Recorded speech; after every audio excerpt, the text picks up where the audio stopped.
नमस्ते बच्चों, मैं दुर्गादास बाल विद्या मंदिर उच्च माध्यमिक विद्यालय के ई अधिगम प्लेटफार्म से आप सबका हार्दिक अभिनंदन करता हूं।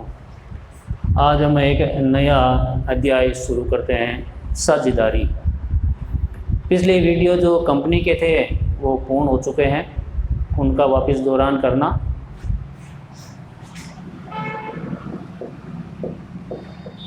साझेदारी, पार्टनरशिप,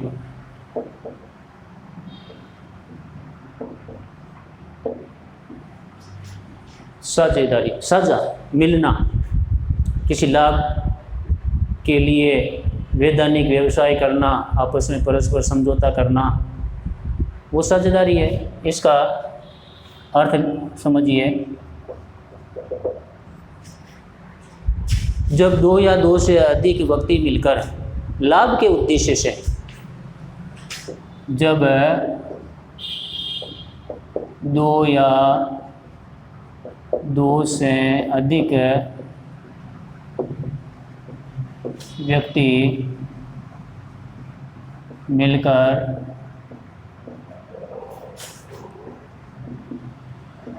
लाभ के उद्देश्यों के लिए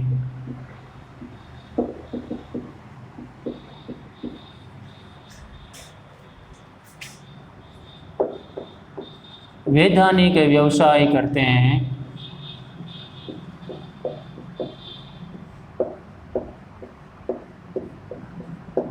वैधानिक व्यवसाय करते हैं जिसमें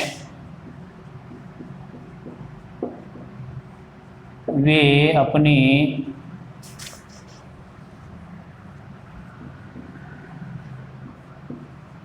पूंजी,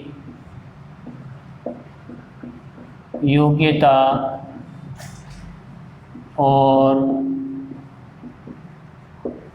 श्रम लगाते हैं। वैधानिक व्यवसाय करते हैं, इसमें वे अपनी पूंजी, योग्यता और श्रम यानी मेहनत लगाते हैं, उसे साझेदारी कहते हैं।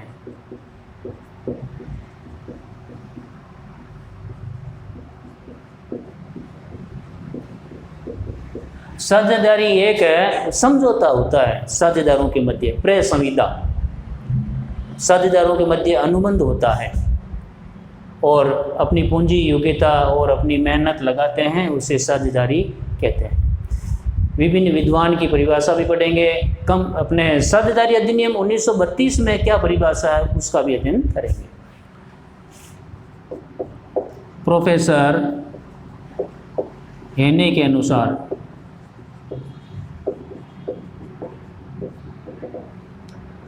प्रोफेसर हेने ने साझेदारी की क्या परिभाषा दी है वो पढ़ते हैं। साझेदारी विभिन्न व्यक्तियों में से जो क्रय संविदा करने की क्षमता रखते हैं।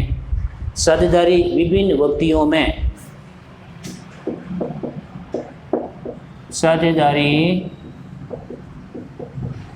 विभिन्न व्यक्तियों में जो क्रय संविदा यानी समझौता, अनुबंध कॉन्ट्रैक्ट, क्रय संविदा यानी समझौता, अनुबंध करने की क्षमता रखते हैं।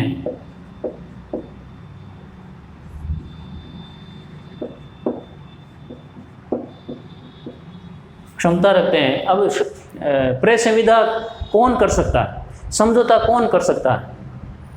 हमारे कानून में जो व्यक्ति बालिग है, 18 और 18 वर्ष से ऊपर, उनको क्रय संविदा करने की क्षमता बताई गई है कि भाई 18 वर्ष से ऊपर है, वो क्रय संविदा कर सकता है, समझौता कर सकता है। नाबालिग को समझौता करने की कोई क्षमता नहीं है, गैर कानूनी कहलाता है।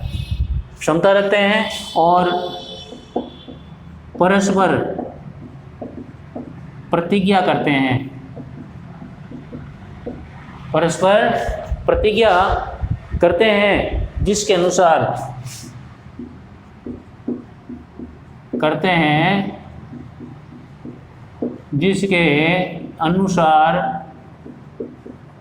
वे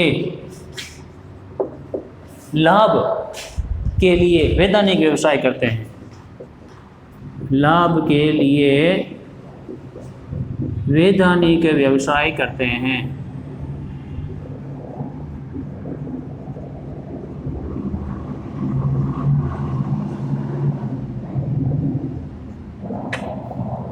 व्यवसाय वैधानिक ही होता है, गैर अवैधानिक व्यवसाय कानूनी रूप से मान्य नहीं है।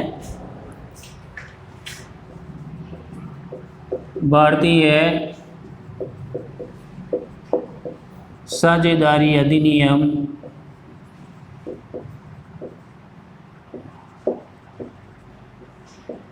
1932 की धारा 4 के अनुसार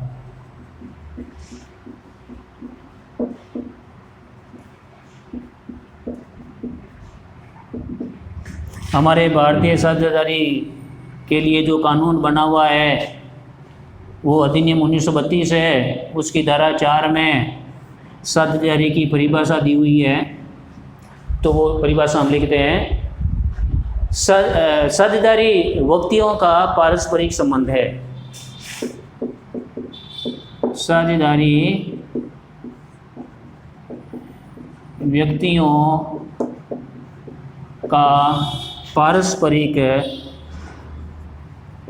संबंध है।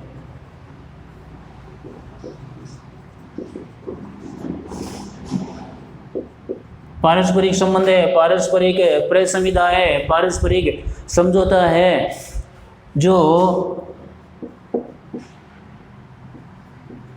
उन शब्द के द्वारा या किसी एक व्यक्ति द्वारा संचालन किया जाता है। संचालन किया जाता है।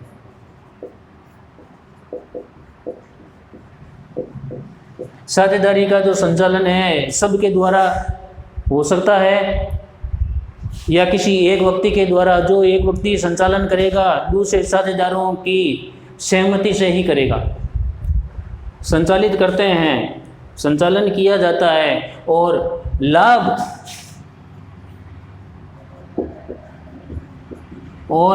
विभाजन के लिए सहमत होते हैं।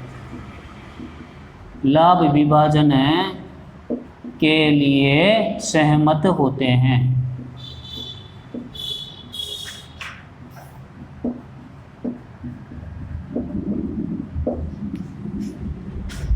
उन सब के द्वारा संचालन किया जाएगा या किसी एक व्यक्ति के द्वारा।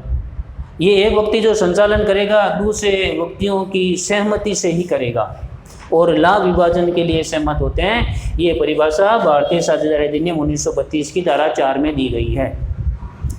अब हम पढ़ते हैं इसकी विशेषताएं।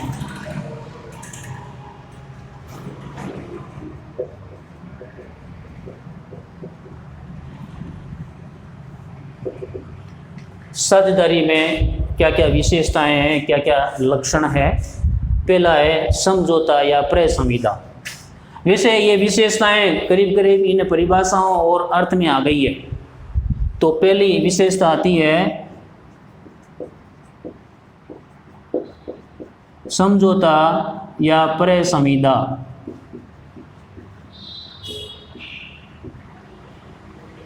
प्रेम संविदा संविदा से बना है। समझौता आपस में साझेदारों के मध्य समझौते की सहमति होती है। प्रेम संविदा होता है, अनुबंध होता है। दूसरी विशेषता आती है दो या दो से अधिक व्यक्ति का होना। दो या दो से अधिक व्यक्तियों का होना। एक व्यक्ति यदि काम करता है, व्यापार करता है तो वो साझेदारी नहीं है। वो एकल व्यापार कहलाएगा, एकाकी व्यापार कहलाएगा। इसमें 2 या 2 से अधिक व्यक्ति का होना, लेकिन अधिक व्यक्ति की भी संख्या निर्धारित है। अधिकतम 50 से अधिक व्यक्ति नहीं हो सकते। यहाँ मैं लिख देता हूँ 50 से अधिक नहीं।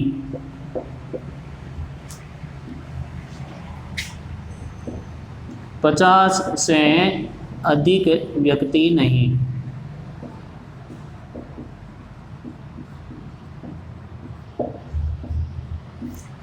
अधिनियम में बताया गया है कि 50 से अधिक व्यक्ति नहीं हो सकते। 2 या 2 से अधिक हो सकते हैं, लेकिन 50 से अधिक व्यक्ति नहीं हो सकते। एक व्यक्ति होगा, व्यवसाय करेगा तो एकल व्यापार कहलाएगा। तीसरी विशेषता आती है व्यवसाय का होना।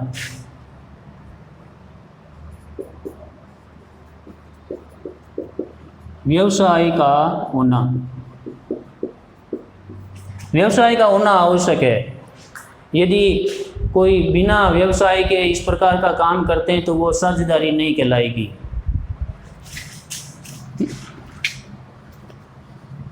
चौथा बिंदु आता है वैधानिक उद्देश्य। वैधानिक उद्देश्य,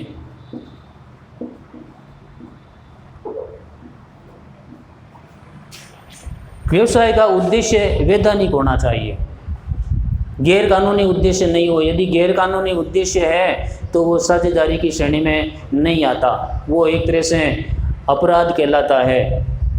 जिस साझेदारी का उद्देश्य गैर वैधानिक हो, अवैधानिक हो, गैर कानूनी हो, वो व्यवसाय की श्रेणी में नहीं, अपराध की श्रेणी में आता है। लाभ का विभाजन, लाभ को बांटना। साझेदारों के मध्य लाभ का विभाजन होता है। अब ये लाभ का विभाजन की जो शर्तें होगी कि किसको कितना लाभ मिलेगा, वो एक साझेदारी संलेख तैयार करते हैं। साझेदारी संलेख साझेदारी का एक अंतर नियम कहलाता है कि भाई लाभ और हानि को कितने अनुपात में बांटेंगे, हमारे विभाजन का अनुपात क्या होगा, किन्होंने कितनी कितनी पूंजी लगाई, पूंजी के अनुपात लाभ हानि का विभाजन होगा, या जो व्यक्ति ज़्यादा साझेदारी में समय दे रहे हैं, संचालन क्रियाओं में ज़्यादा सहयोग दे रहे हैं, उनको लाभ का विभाजन किस प्रकार करेंगे, वो सब एक लिखित समझौता साझेदारी संलेख में होता है। आगे वीडियो क्लासों में हम साझेदारी संलेख या पार्टनरशिप डीड के बारे में जानकारी प्राप्त करेंगे। लाभ का विभाजन। विशेषताओं में बिंदु नंबर 6 आता है साझेदारों के मध्य प्रतिनिधि संबंध। साझेदारों के मध्य प्रतिनिधि संबंध। प्रतिनिधि संबंध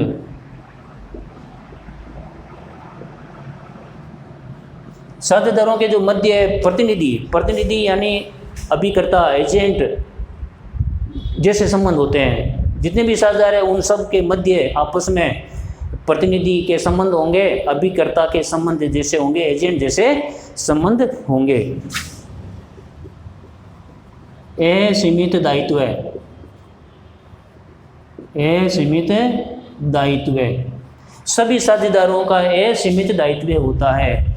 असीमित दायित्व का मतलब होता है व्यवसाय में जो ऋण है, व्यवसाय में जो ऋण है उस ऋण को चुकाने के लिए साझेदारों की व्यक्तिगत संपत्ति भी काम में ली जा सकती है, उसको असीमित दायित्व कहते हैं। व्यवसाय के ऋण या व्यवसाय की बकाया चुकाने के लिए साझेदारों की व्यक्तिगत संपत्ति का विक्रय करके उनसे भुगतान प्राप्त करके व्यवसाय के ऋण चुकाए जा सकते हैं, उसको हम असीमित दायित्व कहते हैं।